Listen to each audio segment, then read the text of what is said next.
Like, share and subscribe for more videos. أعوذ بالله من الشيطان الرجيم بسم الله الرحمن الرحيم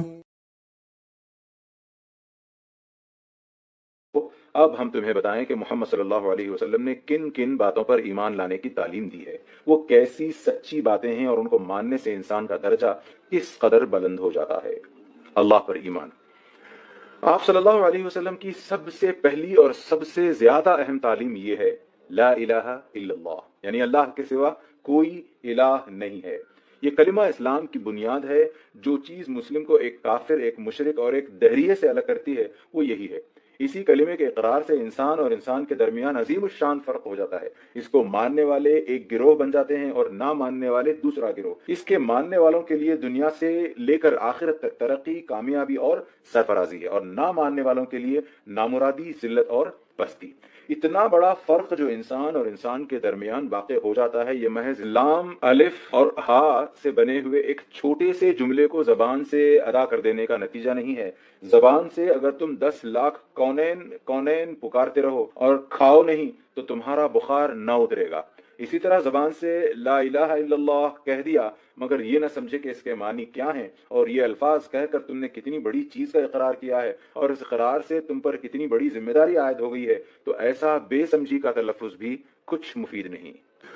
دراصل فرق تو اسی وقت واقع ہوگا جب لا الہ الا اللہ کے معنی تمہارے دل میں اتر جائیں، اس کے معنی پر تم کو کامل یقین ہو جائے، اس کے خلاف جتنے اعتقادات ہیں ان سے تمہارا دل بالکل پاک ہو جائے، اور اس کلمے کا اثر تمہارے دل و دماغ پر کم از کم اتنا ہی گہرا ہو جتنا اس بات کا اثر ہے کہ آگ جلانے والی چیز ہے اور زہر مار ڈالنے والی چیز ہے۔ یعنی جس طرح آگ کی خاصیت پر ایمان تم کو چولہے میں ہاتھ ڈالنے سے روکتا ہے اور زہر کی خاصیت پر ایمان تم کو زہر کھانے سے باز رکھتا ہے، اسی طرح لا الہ الا اللہ پر ایمان تم کو شرک اور کفر اور دہریت کی ہر چھوٹی سے چھوٹی بات سے روک دے، خواہ وہ اعتقاد میں ہو یا عمل میں۔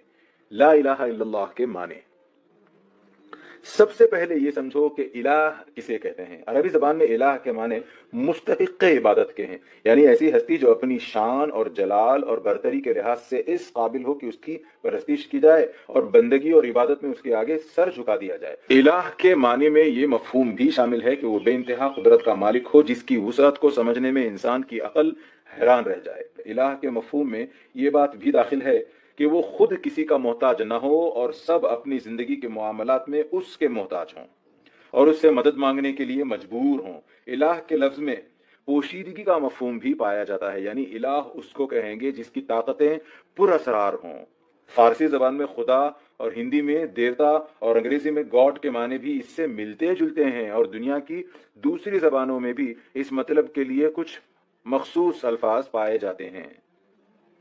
لفظ اللہ دراصل خدائے وحدہ لا شریک کا اسم ذات ہے۔ لا الہ الا اللہ کا لفظی ترجمہ یہ ہوگا کہ کوئی الہ نہیں سوائے اس ذات خاص کے جس کا نام اللہ ہے۔ مطلب یہ ہے کہ تمام کائنات میں اللہ کے سوا کوئی ایک ہستی بھی ایسی نہیں جو پوجنے کے لائق ہو، اس کے سوا کوئی اس کا مستحق نہیں کہ عبادت اور بندگی اور اطاعت میں اس کے آگے سر جھکایا جائے۔ صرف وہی ایک ذات تمام جہان کی مالک اور حاکم ہے، تمام چیزیں اس کے محتاج ہیں، سب اسی سے مدد مانگنے پر مجبور ہیں، وہ حواس سے پوشیدہ ہے اور اس کی ہستی کو سمجھنے میں عقل دنگ ہے۔ لا الہ الا اللہ کی حقیقت، یہ تو صرف الفاظ کا مفہوم تھا، اب اس کی حقیقت کو سمجھنے کی کوشش کرو۔ انسان کی قدیم سے قدیم تاریخ کے جو حالات ہم تک پہنچے ہیں اور پرانی سے پرانی قوموں کے جو آثار دیکھے گئے ہیں، ان سے معلوم ہوتا ہے کہ انسان نے ہر زمانے میں کسی نہ کسی کو خدا مانا ہے اور کسی نہ کسی کی عبادت ضرور کی ہے۔ اب بھی دنیا میں جتنی قومیں ہیں، خواہ وہ نہایت وحشی ہوں یا نہایت مہذب، ان سب میں یہ بات موجود ہے کہ وہ کسی کو خدا مانتی ضرور ہیں اور اس کی عبادت کرتی ہیں۔ اس سے معلوم ہوا کہ انسان کی فطرت میں خدا کا خیال بیٹھا ہوا ہے، اس کے اندر کوئی ایسی چیز ہے جو اسے مجبور کرتی ہے کہ کسی کو خدا مانے اور اس کی عبادت کرے۔ سوال پیدا ہوتا ہے کہ وہ کیا چیز ہے؟ تم خود اپنی ہستی پر اور تمام انسانوں کی حالت پر نظر ڈال کر اس سوال کا جواب معلوم کر سکتے ہو۔ انسان دراصل بندہ ہی پیدا ہوا ہے، وہ فطرتاً محتاج ہے، کمزور ہے، فقیر ہے، بے شمار چیزیں ہیں جو اس کے ہستی کو برقرار رکھنے کے لیے ضروری ہیں مگر اس کے قبضہ قدرت میں نہیں ہیں۔ آپ سے آپ کو حاصل بھی ہوتی ہیں اور اس سے چھن بھی جاتی ہیں۔ بہت سی چیزیں ہیں جو اس کے لیے فائدہ مند ہیں، ان کو وہ حاصل کرنا چاہتا ہے، مگر کبھی تو وہ اس کو مل جاتی ہیں اور کبھی نہیں ملتی، کیونکہ ان کو حاصل کرنا بالکل اس کے اختیار میں نہیں ہے۔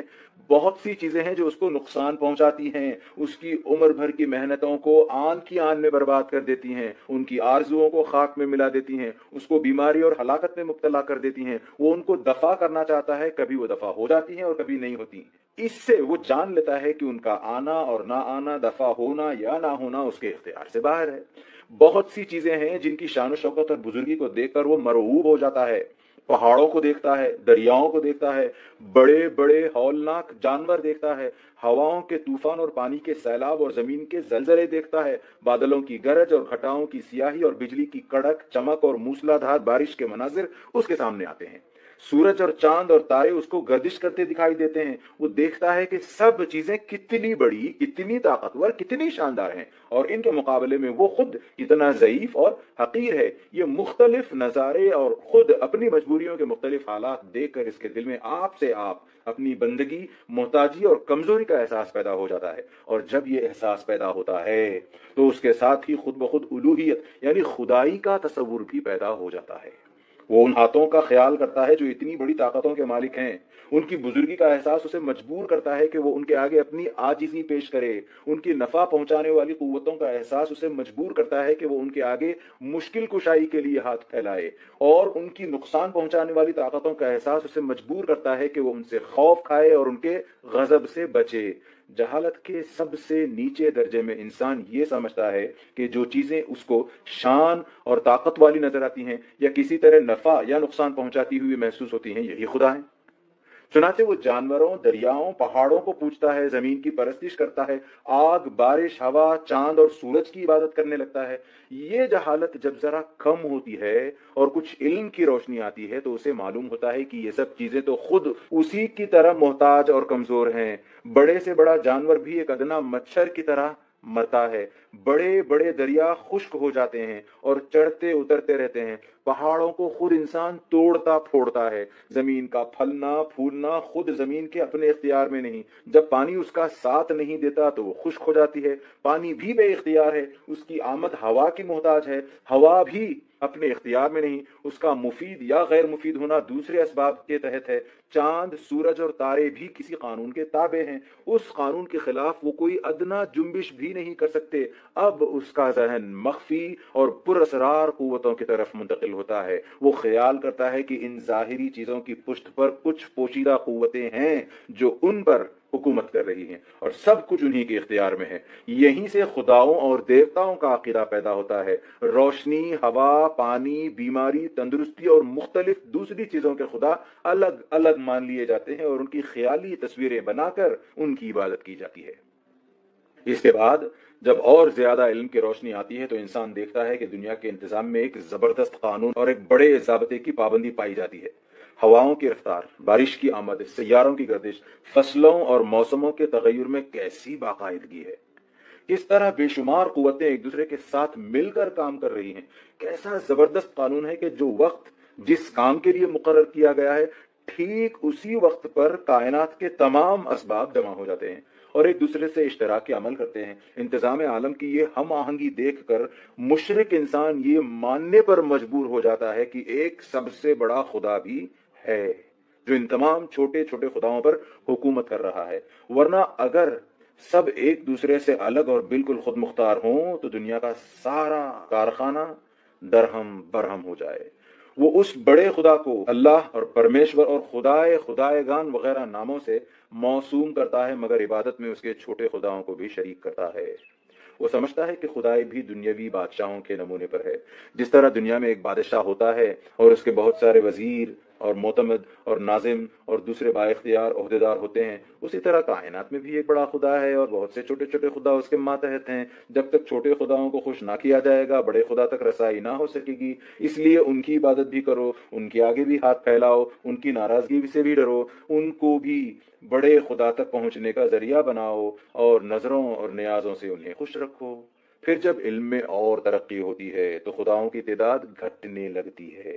جتنے خیالی خدا جاہلوں نے بنا رکھے ہیں ان میں سے ایک ایک کے متعلق غور کرنے سے معلوم ہوتا ہے انسان کو کہ وہ خدا نہیں ہیں، ہماری ہی طرح بندے ہیں بلکہ ہم سے بھی زیادہ بے بس ہیں، اس طرح وہ ان کو چھوڑتا چلا جاتا ہے، یہاں تک کہ آخر میں صرف ایک خدا رہ جاتا ہے۔ مگر اس ایک کے متعلق پھر بھی اس کے خیالات میں بہت کچھ جہالت باقی رہ جاتی ہے۔ کوئی یہ خیال کرتا ہے کہ خدا ہماری طرح جسم رکھتا ہے اور ایک جگہ بیٹھا ہوا خدائی کر رہا ہے، کوئی یہ سمجھتا ہے کہ خدا بیوی بچے رکھتا ہے اور انسان کی طرح اس کے ہاں بھی اولاد کا سلسلہ چل رہا ہے، کوئی یہ گمان کرتا ہے کہ خدا انسان کی صورت میں زمین پر اتر آتا ہے، کوئی کہتا ہے کہ خدا اس دنیا کے کارخانے کو چلا کر خاموش بیٹھ گیا ہے اور اب کہیں آرام کر رہا ہے، کوئی سمجھتا ہے کہ خدا کے ہاں بزرگوں اور روحوں کی سفارش لے جانا ضروری ہے اور ان کو وسیلہ بنائے بغیر وہاں کچھ کام نہیں چلتا، کوئی اپنے خیال میں خدا کی ایک صورت تجویز کرتا ہے اور عبادت کے لیے اس صورت کو سامنے رکھنا ضروری سمجھتا ہے۔ اس طرح کی بہت سی غلط فہمیاں توحید کا اعتقاد رکھنے کے باوجود انسان کے ذہن میں باقی رہ جاتی ہیں، جن کے سبب سے وہ شرک یا کفر میں مبتلا ہو جاتا ہے، اور یہ سب جہالت کا نتیجہ ہے۔ سب سے اوپر لا الہ الا اللہ کا درجہ ہے، یہ وہ علم ہے جو خود اللہ عز و جل نے ہر زمانے میں اپنے نبیوں کے ذریعے سے انسان کے پاس بھیجا ہے۔ یہی علم سب سے پہلے انسان آدم علیہ السلام کو دے کر زمین پر اتارا گیا تھا، یہی علم آدم علیہ السلام کے بعد نوح علیہ السلام، ابراہیم علیہ السلام، موسیٰ علیہ السلام اور دوسرے تمام پیغمبروں کو دیا گیا تھا۔ پھر اسی علم کو لے کر سب سے آخر میں محمد صلی اللہ علیہ وسلم تشریف لائے۔ یہ خالص علم ہے جس میں جہالت کا شائبہ تک نہیں۔ اوپر ہم نے شرک اور بت پرستی اور کفر کی جتنی تصویریں لکھی ہیں ان سب میں انسان اسی وجہ سے مبتلا ہوا کہ اس نے پیغمبروں کی تعلیم سے منہ موڑ کر خود اپنے حواس اور اپنے عقل پر بھروسہ کیا۔ آؤ ہم بتائیں کہ اس چھوٹے سے فقرے میں کتنی بڑی حقیقت بیان کی گئی ہے۔ ایک، سب سے پہلی چیز الوہیت یعنی خدائی کا تصور ہے۔ یہ وسیع کائنات جس کے آغاز اور انجام اور انتہا کا خیال کرنے سے ہمارا ذہن تھک جاتا ہے، جو نامعلوم زمانے سے چلی آ رہی ہے اور نامعلوم زمانے تک چلی جا رہی ہے، جس میں ایسے ایسے حیرت انگیز کرشمے ہو رہے ہیں کہ ان کو دیکھ کر عقل دنگ رہ جاتی ہے۔ اس کائنات کی خدائی صرف وہی کر سکتا ہے جو غیر محدود ہو، ہمیشہ سے ہو، ہمیشہ رہے، کسی کا محتاج نہ ہو، بے نیاز ہو، قادر مطلق ہو، حکیم اور دانا ہو، ہر چیز کا علم رکھتا ہو اور کوئی چیز اس سے مخفی نہ ہو، سب پر غالب ہو اور کوئی اس کے حکم سے سرتابی نہ کر سکے، بے حساب قوتوں کا مالک ہو اور کائنات کی ساری چیزوں کو اس سے زندگی اور رزق کا سامان باہم پہنچے، عیب، نقص اور کمزوری کی تمام صفات سے پاک ہو اور اس کے کاموں میں کوئی دخل نہ دے سکے۔ دو، خدائی کی یہ تمام صفات ایک ہی ذات میں جمع ہونی ضروری ہیں۔ یہ ناممکن ہے کہ دو ہستیاں یہ صفات برابر رکھتی ہوں، کیونکہ سب پر غالب اور سب پر حاکم تو ایک ہی ہو سکتا ہے۔ یہ بھی ممکن نہیں کہ یہ صفات تقسیم ہو کر بہت سے خداؤں میں بٹ جائیں، کیونکہ اگر حاکم ایک ہو اور عالم دوسرا اور رازق تیسرا تو ہر ایک خدا دوسرے کا محتاج ہوگا، اور اگر ایک نے دوسرے کا ساتھ نہ دیا تو ساری کائنات یک لخت فنا ہو جائے گی۔ یہ بھی ممکن نہیں کہ یہ صفات ایک دوسرے کو منتقل ہوں، یعنی کبھی ایک خدا میں پائی جائیں اور کبھی دوسرے میں، کیونکہ جو خدا زندہ رہنے کی قوت نہ رکھتا ہو وہ ساری کائنات کو زندگی نہیں بخش سکتا، اور جو خدا خود اپنی خدائی کی حفاظت نہ کر سکتا ہو وہ اتنی بڑی کائنات پر حکومت نہیں کر سکتا۔ بس تم کو علم کی جتنی زیادہ روشنی ملے گی اتنا ہی زیادہ تم کو یقین ہوتا جائے گا کہ خدائی کی صفات صرف ایک ذات میں جمع ہونی ضروری ہیں۔ تین، خدائی کے اس کامل اور صحیح تصور کو نظر میں رکھو، پھر ساری کائنات پر نظر ڈالو، جتنی چیزیں تم دیکھتے ہو، جتنی چیزوں کو کسی ذریعے سے محسوس کرتے ہو، جتنی چیزوں تک تمہارے علم کی پہنچ ہے، ان میں سے ایک بھی ان صفات سے متصف نہیں ہے۔ عالم کی ساری موجودات محتاج ہیں، محکوم ہیں، بنتی، بگڑتی ہیں، مرتی، جیتی ہیں، کسی کو ایک حال پر قیام نہیں، کسی کو اپنے اختیار سے کچھ کرنے کی قدرت نہیں، کسی کو ایک بالا تر قانون کے خلاف بال برابر حرکت کرنے کا اختیار نہیں۔ ان کے حالات خود گواہی دیتے ہیں کہ ان میں سے کوئی خدا نہیں ہے، کسی میں خدائی کی ادنا جھلک بھی نہیں پائی جاتی، کسی کا خدائی میں ذرہ برابر بھی دخل نہیں ہے۔ یہی معنی ہیں لا الہ کے۔ چار، کائنات کی ساری چیزوں سے خدائی چھین لینے کے بعد تم کو اقرار کرنا پڑتا ہے کہ ایک اور ہستی ہے جو سب سے بالا تر ہے، صرف وہی تمام خدائی صفات رکھتی ہے اور اس کے سوا کوئی خدا نہیں ہے۔ یہ معنی ہیں الا اللہ کے۔ یہ سب سے بڑا علم ہے۔ تم جس قدر تحقیق اور جستجو کرو گے تم کو یہی معلوم ہوگا کہ یہی علم کا سرا بھی ہے، اور یہی علم کی آخری حد بھی۔ طبیعیات، کیمیا، ہیئت، ریاضیات، حیاتیات، حیوانیات، انسانیات، الغرض کائنات کی حقیقتوں کا کھوج لگانے والے جتنے علوم ہیں ان میں سے خواہ کوئی علم لے لو، اس کی تحقیق میں جس قدر تم آگے بڑھتے جاؤ گے، لا الہ الا اللہ کی صداقت تم پر زیادہ کھلتی جائے گی اور اس پر تمہارا یقین بڑھتا جائے گا۔ تم کو علمی تحقیقات کے میدان میں ہر قدم پر محسوس ہوگا کہ اس سب سے پہلی اور سب سے بڑی سچائی سے انکار کرنے کے بعد کائنات کی ہر چیز بے معنی ہو جاتی ہے۔ انسان کی زندگی پر عقیدہ توحید کا اثر۔ اب ہم تمہیں بتائیں گے کہ لا الہ الا اللہ کے اقرار سے انسان کی زندگی پر کیا اثر پڑتا ہے اور اس کو نہ ماننے والا دنیا اور آخرت میں کیوں ناکام نامراد ہو جاتا ہے۔ ایک، اس کلمے پر ایمان رکھنے والا کبھی تنگ نظر نہیں ہو سکتا۔ وہ ایسے خدا کا قائل ہوتا ہے جو زمین اور آسمان کا خالق، مشرق و مغرب کا مالک اور تمام جہانوں کا پالنے پوسنے والا ہے۔ اس ایمان کے بعد ساری کائنات میں کوئی چیز بھی اس کو غیر نظر نہیں آتی۔ وہ سب کو اپنی ذات کی طرح ایک ہی مالک کی ملکیت اور ایک ہی بادشاہ کی رعیت سمجھتا ہے۔ اس کی ہمدردی اور محبت و خدمت کسی دائرے کی پابند نہیں رہتی۔ اس کی نظر ویسی ہی غیر محدود ہو جاتی ہے جیسے خود اللہ تعالیٰ کی بادشاہی غیر محدود ہے۔ یہ بات کسی ایسے شخص کو حاصل نہیں ہو سکی جو بہت سے چھوٹے چھوٹے خداؤں کا قائل ہو، یا خدا میں انسان کی محدود اور ناقص صفات مانتا ہو، یا سرے سے خدا کا قائل ہی نہ ہو۔ دو، یہ کلمہ انسان میں انتہا درجے کی خودداری اور عزت نفس پیدا کرتا ہے۔ اس پر اعتقاد رکھنے والا جانتا ہے کہ صرف ایک خدا تمام طاقتوں کا مالک ہے اور اس کے سوا کوئی نفع پہنچانے والا، کوئی مارنے اور جلانے والا نہیں، کوئی صاحب اختیار اور با اثر نہیں۔ یہ علم اور یقین اس کو خدا کے سوا تمام قوتوں سے بے نیاز اور بے خوف کر دیتا ہے۔ اس کی گردن کسی مخلوق کے آگے نہیں جھکتی، اس کا ہاتھ کسی کے آگے نہیں پھیلتا، اس کے دل میں کسی بزرگی کا سکہ نہیں بیٹھتا۔ یہ صفت سوائے عقیدہ توحید کے اور کسی عقیدے سے پیدا نہیں ہو سکتی۔ شرک اور کفر اور دہریت کی لازمی خاصیت یہ ہے کہ انسان مخلوقات کے آگے جھکے، ان کو نفع اور نقصان کا مالک سمجھے، ان سے خوف کھائے اور انہی سے امیدیں وابستہ رکھے۔ تین، خودداری کے ساتھ یہ کلمہ انسان میں انکساری بھی پیدا کرتا ہے۔ اس کا قائل کبھی مغرور اور متکبر نہیں ہو سکتا۔ اپنی قوت اور دولت اور قابلیت کا گھمنڈ اس کے دل میں سما ہی نہیں سکتا، کیونکہ وہ جانتا ہے کہ اس کے پاس جو کچھ ہے وہ خدا کا ہی دیا ہوا ہے، اور خدا جس طرح دینے پر قادر ہے اسی طرح چھین لینے پر بھی قادر ہے۔ اس کے مقابلے میں عقیدہ الحاد کے ساتھ جب انسان کو کسی قسم کا دنیاوی کمال حاصل ہوتا ہے تو وہ متکبر ہو جاتا ہے، کیونکہ وہ اپنے کمال کو محض اپنی قابلیت کا نتیجہ سمجھتا ہے۔ اسی طرح شرک اور کفر کے ساتھ بھی غرور پیدا ہونا لازمی ہے، کیونکہ مشرک اور کافر اپنے خیال میں یہ سمجھتا ہے کہ خداؤں اور دیوتاؤں سے اس کا کوئی خاص تعلق ہے جو دوسروں کو نصیب نہیں۔ چار، اس کلمے پر اعتقاد رکھنے والا اچھی طریقے سے سمجھتا ہے کہ نفس کی پاکیزگی اور عمل کی نیکی کے سوا اس کی نجات اور فلاح کا کوئی ذریعہ نہیں، کیونکہ وہ ایک ایسے خدا پر اعتقاد رکھتا ہے جو بے نیاز ہے، کسی سے کوئی رشتہ نہیں رکھتا، بے لاگ عدل کرنے والا ہے اور کسی کو اس کی خدائی میں دخل یا اثر حاصل نہیں۔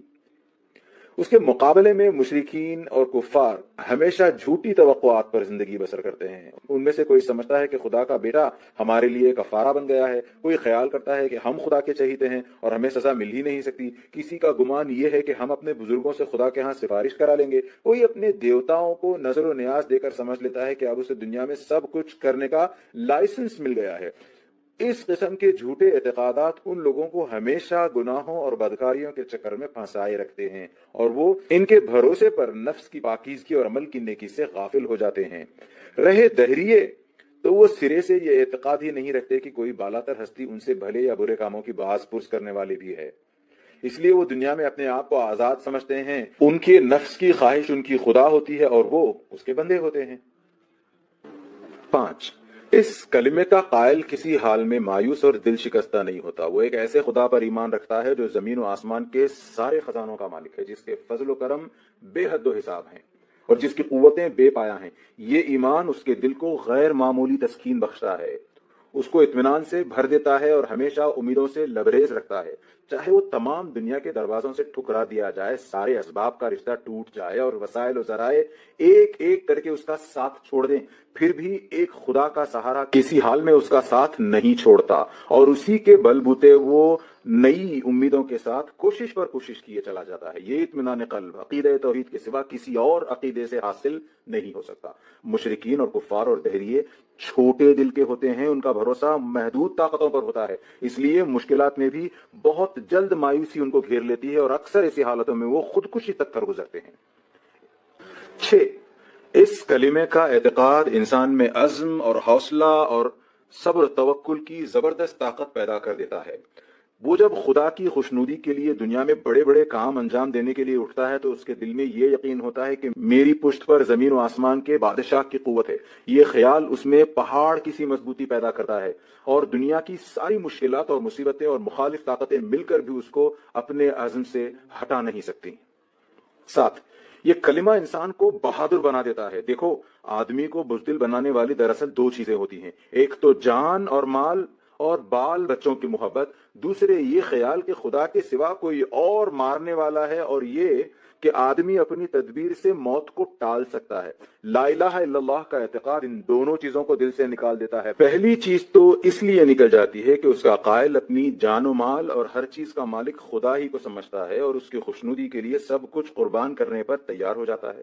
رہی دوسری چیز تو وہ اس وجہ سے باقی نہیں رہتی کہ لا الہ الا اللہ کہنے والے کے نزدیک جان لینے کی قدرت کسی انسان یا حیوان یا توپ یا تلوار یا لکڑی یا پتھر میں نہیں ہے۔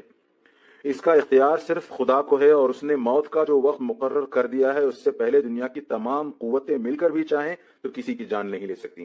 یہی وجہ ہے کہ اللہ پر ایمان رکھنے والے سے زیادہ بہادر دنیا میں کوئی نہیں ہوتا۔ اس کے مقابلے میں تلواروں کی باڑھ اور گولیوں کی بوچھاڑ اور فوجوں کی یورش سب ناکام ہو جاتی ہیں۔ جب وہ خدا کی راہ میں لڑنے کے لیے بڑھتا ہے تو اپنے سے 10 گنی طاقت کا بھی منہ پھیر دیتا ہے۔ مشرکین اور کفار اور دہریے یہ قوت کہاں سے لائیں گے؟ ان کی تو جان ان کو سب سے زیادہ پیاری ہوتی ہے، اور وہ یہ سمجھتے ہیں کہ موت دشمن کے لانے سے آتی ہے اور ان کے بھاگنے سے بھاگ سکتی ہے۔ 8، لا الہ الا اللہ کا اعتقاد انسان میں قناعت اور بے نیازی کی شان پیدا کر دیتا ہے۔ حرص، ہوس، شک، حسد کے رقیق جذبات اس کے دل سے نکال دیتا ہے۔ کامیابی حاصل کرنے کے لیے ناجائز اور ذلیل طریقے اختیار کرنے کا خیال تک اس کے ذہن میں نہیں آنے دیتا۔ وہ سمجھتا ہے کہ رزق اللہ کے ہاتھ میں ہے، جس کو چاہے زیادہ دے، جس کو چاہے کم دے۔ عزت، طاقت اور ناموری اور حکومت سب کچھ خدا کے اختیار میں ہے۔ وہ اپنی مصلحتوں کے لحاظ سے جس کو جس قدر چاہتا ہے عطا کرتا ہے۔